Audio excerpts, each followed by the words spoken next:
रात का समय था। घड़ी में करीब 1:30 बज रहे थे। चारों ओर सन्नाटा पसरा हुआ था। एक वीरान हाईवे पर रवि, जो पेशे से एक ट्रक ड्राइवर था, अपनी गाड़ी चलाते हुए गहरी थकान महसूस कर रहा था। आंखें बोझिल हो रही थीं और पेट में अजीब सा खालीपन महसूस हो रहा था। उसने सोचा, कहीं रुककर कुछ खा लिया जाए, फिर आगे बढ़ेंगे। जैसे ही रवि ने अपनी गाड़ी की हेडलाइट्स आगे बढ़ाईं, सड़क के किनारे एक पुराना, टूटा फूटा ढाबा दिखाई दिया। लेकिन अजीब बात यह थी कि इस वीरान हाईवे पर वहां रोशनी जल रही थी। रवि ने गाड़ी रोकी और ढाबे की ओर बढ़ा। उसने चारों ओर नजर घुमाई, लेकिन दूर दूर तक कोई दूसरा वाहन नहीं दिखा। ढाबे के बोर्ड पर शर्मा ढाबा लिखा हुआ था, लेकिन बोर्ड टूटा हुआ था और उस पर धूल जमी थी। इतना वीरान इलाका और यहां ढाबा? रवि बुदबुदाया, लेकिन भूख के आगे डर को दबाते हुए वह अंदर चला गया। अंदर घुसते ही रवि को अजीब सा एहसास हुआ। एक पुरानी ढाबे की काली लकड़ी की मेजें, तेल से चिपचिपाते हुए स्टील के गिलास, दीवारों पर धुंधली पड़ चुकी पुरानी फिल्मों के पोस्टर। पर सबसे अजीब बात थी, वहां कोई ग्राहक नहीं था। बस एक बूढ़ा आदमी, जो शायद मालिक था, चूल्हे के पास बैठा था। उस बूढ़े ने सिर उठाए बिना पूछा, क्या लोगे बाबूजी? कुछ भी बना दो, दाल रोटी ठीक रहेगी। रवि ने जवाब दिया और एक कुर्सी खींचकर बैठ गया। बूढ़ा बिना कुछ बोले उठकर अंदर चला गया। रवि ने इधर उधर देखा। दीवार पर एक पुरानी घड़ी टंगी थी, जिसमें सुइयां रुकी हुई थीं। रात के 2:15 पर। अजीब बात है, ये घड़ी तो बंद है, रवि ने मन में सोचा। तभी उसकी नजर एक और चीज पर गई। ढाबे की एक टेबल पर 2 थालियां रखी थीं, जिनमें आधा खाया हुआ खाना था, जैसे किसी ने खाना छोड़ दिया हो और अचानक उठकर चला गया हो। रवि को थोड़ी बेचैनी महसूस हुई, लेकिन उसने खुद को समझाया कि यह सिर्फ उसका वहम है। तभी बूढ़ा आदमी खाना लेकर आया। खाइए बाबूजी, गर्मागर्म दाल रोटी बनाई है, बूढ़े ने मुस्कुराकर कहा। रवि ने पहला कौर मुंह में रखा ही था कि उसे लगा जैसे कोई उसे देख रहा हो। उसने सिर उठाकर चारों ओर देखा। कोई नहीं था। तभी ढाबे के बाहर कोई भारी चीज घिसटने की आवाज आई। रवि चौंक गया। उसने खिड़की से झांक कर देखा, लेकिन बाहर कुछ नहीं था। फिर अचानक उसे महसूस हुआ कि ढाबे का माहौल ठंडा हो गया है, जैसे कोई अनदेखी शक्ति वहां मौजूद हो। रवि ने जल्दी जल्दी खाना खत्म किया और बाहर निकलने के लिए खड़ा हुआ। तभी उसने देखा, ढाबे के काउंटर के पीछे रखे एक धुंधले शीशे में एक परछाई दिख रही थी। लेकिन वह बूढ़े आदमी की परछाई नहीं थी। वह परछाई एक लंबी काली आकृति की थी, जिसके पैर जमीन से कुछ इंच ऊपर थे। रवि के शरीर में ठंडक दौड़ गई। उसने डरते हुए शीशे की तरफ ध्यान से देखा, लेकिन जब तक वह समझ पाता, वह परछाई अचानक गायब हो गई। रवि तेजी से बाहर जाने के लिए मुड़ा, लेकिन बूढ़े ने उसे रोक लिया। इतनी जल्दी कहां जा रहे हो बाबूजी? ये रास्ता रात में खतरनाक होता है। रवि ने गहरी सांस ली और कहा, नहीं काका, अब मुझे निकलना चाहिए। बूढ़े ने एक मुस्कान दी। जैसी तुम्हारी मर्जी, पर जाते जाते एक बात याद रखना। रवि ने सवालिया निगाहों से बूढ़े को देखा। इस ढाबे पर जो भी रात के 2:15 के बाद आता है, वो फिर कभी वापस नहीं जाता। रवि का दिल जोरों से धड़कने लगा। उसने जल्दी से अपनी जेब से पैसे निकाले और काउंटर पर रखे। लेकिन जैसे ही उसने दोबारा काउंटर की ओर देखा, वहां कोई नहीं था। बूढ़ा आदमी गायब हो चुका था। ढाबे में अब सिर्फ खाली कुर्सियां, अधखाया खाना और एक अजीब सा सन्नाटा था। रवि ने घबराकर दरवाजा खोला और बाहर भागा। जैसे ही वह ट्रक के पास पहुंचा, उसने देखा, ट्रक की खिड़की पर वही काली परछाई झुकी हुई थी, बिना चेहरा, बिना आंखें, बस एक अंधेरी छाया। रवि का दिल तेजी से धड़क रहा था। ट्रक की खिड़की पर झुकी वो काली परछाई अब भी वहीं थी, बिना चेहरा, बिना आंखें, बस एक अंधेरा। डर के मारे रवि के हाथ पैर सुन्न हो गए। उसने खुद को समझाया कि यह उसका वहम हो सकता है, लेकिन हिम्मत करके जैसे ही वह ट्रक के पास पहुंचा, परछाई अचानक गायब हो गई। रवि ने तेजी से ट्रक का दरवाजा खोला और अंदर बैठकर इंजन स्टार्ट किया। लेकिन ट्रक स्टार्ट नहीं हो रहा था। बूढ़े की रहस्यमयी आवाज। रवि ने दोबारा कोशिश की, लेकिन इंजन ने जवाब ही नहीं दिया। जैसे ही उसने तीसरी बार स्टार्ट करने की कोशिश की, अचानक इतनी जल्दी जाने की क्या जरूरत है बाबूजी? रवि की रूह कांप गई। ये आवाज उसके ठीक पीछे से आई थी। वह पलटा, लेकिन ट्रक में कोई नहीं था। डरते डरते उसने शीशे में देखा। पीछे की सीट पर वही बूढ़ा आदमी बैठा था, लेकिन अब वह पहले जैसा नहीं लग रहा था। उसकी आंखें पूरी तरह सफेद थीं, होंठ नीले, और चेहरे पर एक डरावनी मुस्कान थी। रुक जाओ बाबूजी, जरा देख तो लो कि इस ढाबे का रहस्य क्या है, बूढ़े ने कहा। उसकी आवाज अब एकदम भारी और डरावनी हो गई थी। रवि की हालत खराब हो गई। उसने हड़बड़ाकर ट्रक का दरवाजा खोला और बाहर कूद गया। लेकिन जैसे ही उसने कदम बढ़ाया, उसकी टांगें जवाब देने लगीं। पूरा माहौल अचानक बदल चुका था। ढाबा अब पहले जैसा नहीं था। रवि ने मुड़कर ढाबे की तरफ देखा। जहां पहले एक पुराना लेकिन सामान्य ढाबा था, अब वहां एक जला हुआ, राख में तब्दील ढांचा खड़ा था। टूटी फूटी दीवारें, जले हुए लकड़ी के तख्त और जमीन पर बिखरी हुई अधजली थालियां। रवि की सांस अटक गई। यह कैसे हो सकता है? कुछ मिनट पहले तो मैं यहां बैठकर खाना खा रहा था। वह समझ ही नहीं पा रहा था कि यह कोई भ्रम है या कोई डरावनी सच्चाई। लेकिन इससे भी ज्यादा भयानक चीज अभी बाकी थी। आत्माओं की दावत। रवि की नजर ढाबे के अंदर गई और उसने जो देखा उससे उसका खून जम गया।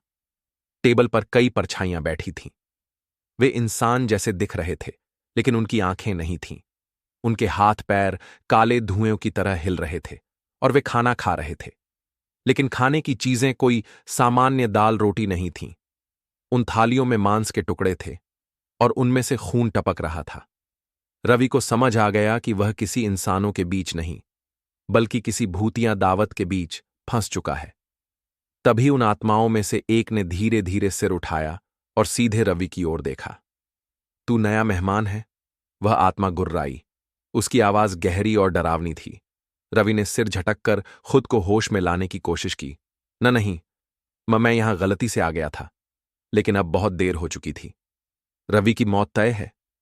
अचानक ढाबे का माहौल और ज्यादा डरावना हो गया। हवा में ठंडक फैलने लगी। बूढ़े आदमी की आवाज फिर गूंजी। जो भी यहां रात के 2:15 पर आता है, वह फिर वापस नहीं जाता। रवि को अब बस एक ही चीज दिख रही थी, मौत। क्या वह इस भूतिया ढाबे से बच पाएगा? रवि के पूरे शरीर में झुरझुरी दौड़ गई थी। उसने बिना कुछ सोचे समझे ट्रक का दरवाजा खोला और अंदर कूद गया। लेकिन जैसे ही उसने इंजन स्टार्ट करने के लिए चाबी घुमाई, ट्रक ने स्टार्ट होने से इनकार कर दिया। रवि घबराकर बार बार चाबी घुमा रहा था, लेकिन इंजन एक अजीब घुटी हुई आवाज करके बंद हो जाता। उसी वक्त उसे लगा जैसे कोई ट्रक के ठीक पीछे खड़ा हो। उसने रियर व्यू मिरर में देखा, लेकिन वहां सिर्फ घना अंधेरा था। लेकिन फिर अचानक रवि की सांस अटक गई। उसने धीरे धीरे गर्दन घुमाकर खिड़की से झांका, लेकिन वहां कोई नहीं था। फिर अचानक शीशे पर उंगलियों के गहरे निशान उभरने लगे। वे निशान इंसानी हाथों के नहीं थे। वो तो किसी लंबे भयानक पंजे की तरह थे। अब रवि को लगा कि अगर उसने यहां एक पल भी और बिताया तो शायद जिंदा नहीं बचेगा। उसने पूरी ताकत से इग्निशन घुमाया और इस बार ट्रक गड़गड़ाते हुए स्टार्ट हो गया। भगवान का शुक्र है, उसने खुद से कहा, और ट्रक को तेजी से आगे बढ़ा दिया। लेकिन जैसे ही ट्रक ढाबे से दूर जाने लगा, उसे पीछे से किसी के जोर जोर से चीखने की आवाजें आने लगीं। रुको! इस ढाबे से कोई नहीं जा सकता, तुम भी नहीं। रवि ने शीशे में देखा। वो बूढ़ा आदमी जो पहले ढाबे में था, अब ढाबे के बाहर खड़ा था। लेकिन उसका चेहरा इंसानों जैसा नहीं लग रहा था। उसकी आंखें गड्ढों की तरह काली थीं और उसकी कदकाठी अचानक दोगुनी हो गई थी। रवि ने पूरी ताकत से एक्सेलरेटर दबाया और ट्रक को तेज भगाने लगा। लेकिन कुछ ही दूर जाने के बाद उसे लगा कि सड़क अब अलग सी दिख रही थी। यह हाईवे तो जाना पहचाना था, लेकिन फिर भी अजनबी सा क्यों लग रहा था? रवि को समझ नहीं आ रहा था कि वह सही रास्ते पर है या नहीं। ट्रक की हेडलाइट्स आगे की सड़क पर पड़ रही थीं, लेकिन अब सड़क का कोई अंत नहीं दिख रहा था। वह लगातार ड्राइव कर रहा था, लेकिन कुछ मिनटों बाद उसे महसूस हुआ कि वह बार बार उसी जगह से गुजर रहा है। और फिर वापस आ गए। रवि की रूह कांप गई। उसने सामने देखा तो वही भूतिया ढाबा उसके सामने था। नहीं, मैं तो आगे बढ़ रहा था, फिर यहां कैसे आ गया? उसे झटका लगा। इसका मतलब वह एक भूतिया चक्र में फंस चुका था, जहां कोई एक बार घुस जाए तो बाहर नहीं निकल सकता। तभी ट्रक के अंदर से किसी के हंसने की धीमी आवाज आई। क्या सोचा था, इतनी आसानी से भाग जाओगे? रवि का पूरा शरीर ठंडा पड़ गया। उसने धीरे से बगल वाली सीट की तरफ देखा और वहां जो बैठा था उसे देखकर उसका खून जम गया। वो कौन था? वहां उसकी सीट पर एक और रवि बैठा था। हां, बिल्कुल उसकी शक्ल का आदमी, लेकिन उसका चेहरा भयानक रूप से बिगड़ा हुआ था।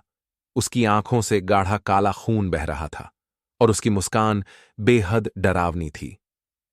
तुम कौन हो? रवि ने कांपते हुए पूछा। मैं वही हूं जो तुम्हें यहां तक लाया है, और अब तुम भी यहीं रहोगे। रवि ने बिना सोचे समझे ट्रक के दरवाजे को खोला और कूद पड़ा। वह पूरी ताकत से भागा, लेकिन उसके कदम लड़खड़ा रहे थे। पीछे से उसकी अपनी ही आवाज गूंज रही थी। कहां भागोगे रवि? अब तो तुम हमारे साथ हो। रवि बेतहाशा दौड़ता गया और अचानक उसका पैर किसी चीज से टकराया। वह जमीन पर गिर पड़ा। जमीन पर पड़े पड़े रवि ने देखा कि वहां ढेर सारे पुराने अखबार बिखरे थे। उसने हड़बड़ी में एक अखबार उठाया और धूल झाड़कर पढ़ने लगा। जैसे ही उसने हेडलाइन देखी, उसके हाथ कांप गए। भूतिया ढाबे में एक और ट्रक ड्राइवर लापता। वह तेजी से पन्ने पलटने लगा और फिर उसे एक तस्वीर दिखी। वो तस्वीर उसकी अपनी थी। क्या? यह कैसे हो सकता है? रवि ने घबराकर खुद से पूछा। उस खबर में लिखा था कि पिछले 20 सालों से जो भी इस ढाबे पर रुका, वो कभी वापस नहीं गया। कई ट्रक ड्राइवर और राहगीर इस जगह पर गायब हो चुके थे। और फिर रवि को अखबार में वो बूढ़े आदमी की तस्वीर दिखी। शर्मा ढाबा का मालिक रमेश शर्मा साल 1985 में एक सड़क दुर्घटना में मारा गया था, लेकिन कुछ लोगों का कहना है कि उसकी आत्मा आज भी उस ढाबे में भटकती है। रवि के होश उड़ गए। मतलब वो बूढ़ा आदमी जो ढाबे में था, वो एक भूत था। और तभी, अब तो जान ही गए ना? रवि के कानों में किसी की सरसराती आवाज आई। उसने धीरे से सिर उठाया और उसके ठीक सामने वही बूढ़ा आदमी खड़ा था, पर इस बार उसकी शक्ल इंसानों जैसी नहीं थी। उसकी आंखें खून से भरी थीं और उसका मुंह इतना चौड़ा हो गया था कि कानों तक खिंच गया था। अब तुम यहां से कभी नहीं जा सकते। रवि ने पूरी ताकत लगाकर खुद को संभाला और फिर से भागने लगा, लेकिन इस बार सड़क के दोनों तरफ अजीब अजीब परछाइयां खड़ी थीं। उनके चेहरे नहीं थे, सिर्फ काले धुंधले साए थे जो धीरे धीरे उसकी ओर बढ़ रहे थे। रवि को लगा जैसे अब उसका अंत आ चुका है। उसने अपने कानों में वही आवाज सुनी, हर आत्मा को यहां खाना खाना होता है और अब तुम्हारी बारी है। रवि अपनी पूरी ताकत लगाकर भाग रहा था, लेकिन जितना तेज वह दौड़ता, उतना ही वह उसी जगह वापस आ जाता। सड़क खत्म हो चुकी थी, सामने सिर्फ गहरा अंधेरा था। यह सब सपना है। हां, यह सिर्फ एक बुरा सपना है। रवि खुद को समझाने की कोशिश कर रहा था, लेकिन फिर उसने अपनी बाहों पर जलन महसूस की। उसने देखा कि उसकी त्वचा पर काले हाथों के निशान उभर आए थे, जैसे किसी ने उसे जबरदस्ती पकड़ रखा हो। और तभी, अब कहां जाओगे रवि? वह बूढ़ा आदमी उसके सामने खड़ा था, लेकिन अब उसकी शक्ल पहले से भी ज्यादा डरावनी हो गई थी। उसकी आंखों में गहरे गड्ढे थे और उसका चेहरा धीरे धीरे गल रहा था। रवि ने कांपते हुए पीछे हटने की कोशिश की, लेकिन तभी उसे अपने ट्रक की रोशनी दिखाई दी। ट्रक अब भी वहीं खड़ा था, लेकिन उसकी हेडलाइट्स जल रही थीं। रवि को अचानक एहसास हुआ कि अगर वह ट्रक तक पहुंच जाए और किसी तरह इस जगह से निकल सके, तो शायद उसकी जान बच सकती है। उसने पूरी ताकत लगाकर ट्रक की ओर दौड़ लगा दी, लेकिन तभी, तुम बच नहीं सकते। ढाबे से काली परछाइयां निकलकर उसकी ओर बढ़ने लगीं। वे हवा में तैर रही थीं, उनकी आंखों से लाल चमक निकल रही थी। रवि किसी तरह ट्रक तक पहुंचा और झट से दरवाजा खोलकर अंदर कूद गया। उसने इंजन स्टार्ट करने की कोशिश की, लेकिन ट्रक झटके खाने लगा। अब नहीं, अब धोखा मत देना। रवि ने चाबी घुमाई और इस बार ट्रक गड़गड़ाते हुए स्टार्ट हो गया। जैसे ही उसने ट्रक को आगे बढ़ाया, उसे अचानक एहसास हुआ कि ट्रक के पिछले हिस्से से किसी के हंसने की आवाज आ रही थी। वह कांपते हुए धीरे धीरे पीछे मुड़ा और जो उसने देखा, उससे उसकी आत्मा तक कांप गई। पीछे की सीट पर वही बूढ़ा आदमी बैठा था। कहां भाग रहे हो रवि? रवि ने चीखते हुए एक्सेलरेटर पर पूरी ताकत से पैर रखा। ट्रक पूरी रफ्तार में आगे बढ़ने लगा, लेकिन उसकी हेडलाइट्स अब अंधेरे में गायब हो रही थीं। भूतिया ढाबे से बाहर निकलने का रास्ता। अचानक सामने एक पुराना मंदिर दिखा। रवि को याद आया, बचपन में उसकी दादी कहती थीं कि अगर कभी भूत प्रेत का साया हो तो मंदिर की घंटी बजानी चाहिए। उसने बिना वक्त गंवाए ट्रक को तेजी से मंदिर की तरफ मोड़ा, लेकिन तभी रुक जाओ, बूढ़े आदमी की आवाज गूंजी और ट्रक अचानक रुक गया। रवि को लगा कि अब उसकी मौत पक्की है, लेकिन फिर मंदिर की घंटी खुद ब खुद बजने लगी। जैसे ही घंटी बजी, रवि को महसूस हुआ कि चारों तरफ की भूतियां परछाइयां एक तेज चीख के साथ गायब होने लगीं। ढाबा, जो अब तक एक खतरनाक अंधेरे में डूबा था, अचानक आग की लपटों में घिर गया। बूढ़ा आदमी भी तड़पने लगा। नहीं, तुमने यह क्या किया? रवि ने देखा कि उसकी शक्ल धीरे धीरे राख में बदल रही थी, और फिर सब कुछ शांत हो गया। रवि ने अपनी आंखें खोलीं तो पाया कि वह एक सुनसान सड़क पर अकेला खड़ा था। ढाबा गायब हो चुका था। क्या सच में सब खत्म हुआ? रवि को समझ नहीं आ रहा था कि वह जिंदा कैसे बच गया।